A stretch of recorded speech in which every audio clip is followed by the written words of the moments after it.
Nowadays, we live in an age that 1000 horsepower is not even enough for a sports car, and is starting to be a page in history, as more and more electric supercars are breaking what W16 combustion engines have achieved once upon a time. In this video, we'll be spotlighting on the officially upcoming electric supercars in the coming years.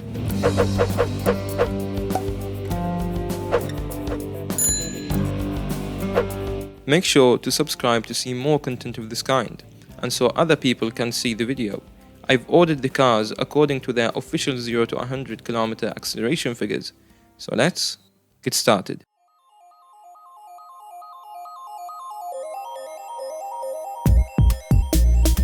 First on the list is a Californian-based newcomer named the Drako GTE.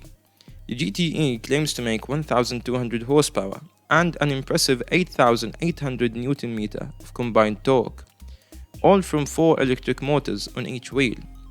This allows the car to hit a top speed of 331 km per hour and allows for all-wheel torque vectoring capability. What this means is that the car motors can give different amount of power to each wheel at a certain given time to maximize the grip and cornering ability. What's nice about the car is that you can enjoy its performance while having some friends along, as it's marketed as a 4-seater. The car will be fitted with a 90 kWh of battery capacity that can be charged with a rate of 150 kilowatts from a DC charger. But there's yet to be any intel on the acceleration figures, hence why it starts first on this list.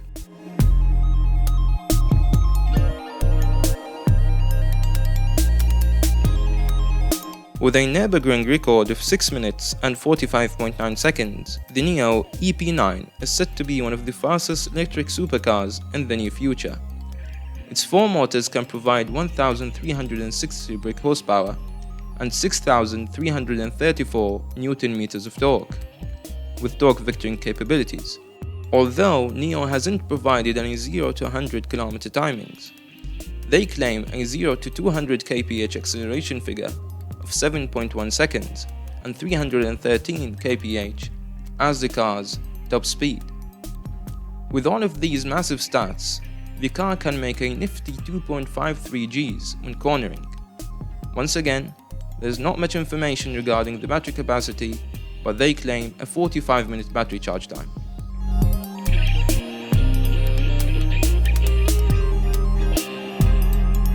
Another startup is the Dendrobium D-1, which has a targeted 0 to 100 km per hour acceleration of 2.7 seconds and 321 km of max speed, with 1750 kilograms of total weight. Wanna buy one? 1 million quid please.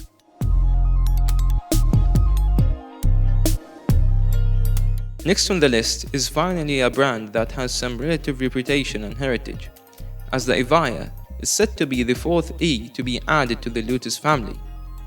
Shifting up a gear in terms of horsepower, ironically, the British manufacturer claims a staggering 2000 metric horsepower figure derived from, you guessed it, 4 electric motors on each wheel.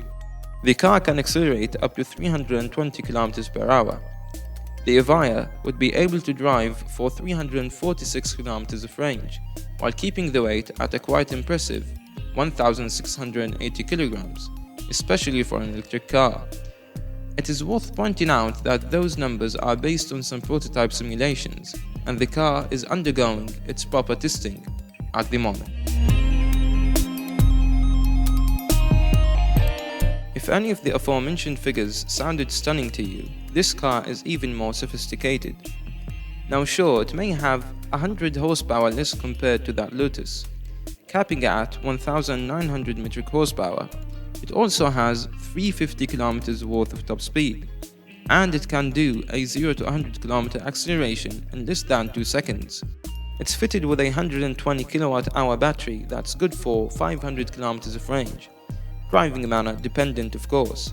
All these numbers are extracted from a foreign electric drivetrain from a company named Rimac.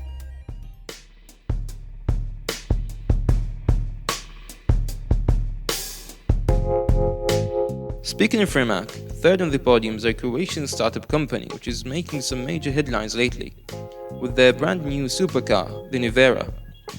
A great evidence of this is that Porsche is deliberately thinking about buying some of Rimac stocks in the market. The car has 1,914 horsepower and 2,360 Nm of torque from the same 4-motor system in the Battista. Despite that, Rimac has reserved the biggest piece of the cake for themselves, of course, as the car can accelerate to 100 in only 1.97 seconds and to 300 in yet only 9.3 seconds. The best stat about this car is that it has been crowned as the fastest production car to accelerate to the quarter mile, clocking at 8.6 seconds, which is an unheard of number in traditional combustion engine cars.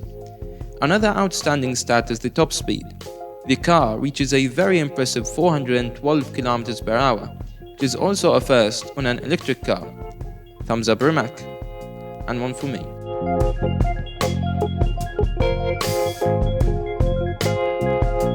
With its claimed 1.9 seconds of acceleration, the silver winner in the fastest accelerating Supercars championship is the Tesla Roadster. The car can accelerate to the quarter mile in 8.8 seconds, just 0.2 of a second shy of the Nuvera. Same story in terms of top speed, where the Roadster can do 402 km per hour, the Rimac can do 10 km faster. All things aside, where Tesla demolishes the competition is in the battery range, as the Roadster would be packed with an eye-watering 1,046 km of range, thanks to a newly developed battery technology. The cherry on top is the fact that it has 4 seats and is a convertible. 2 cherries then, I guess. The fastest accelerating electric supercar to be released in the near future is the Aspark Owl, which funny enough looks like an owl to me, does it? Breaking all records, the Owl can accelerate to 100 in a catastrophic 1.69 seconds, which sets the bar very high. Despite that, the acceleration figure to 300 is 1.3 seconds slower than the Rimac, which means that the Owl loses some of its power more frequently than the Rimac. The maximum speed of the car is up there with the other nominees, with 400 km per hour.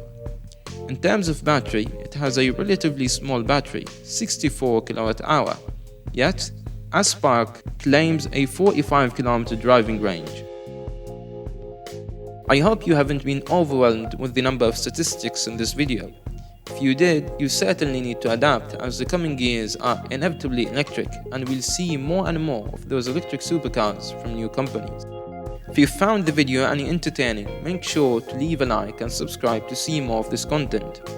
Leave a comment about what content you want to see more of on the channel. Until next time, thanks for watching.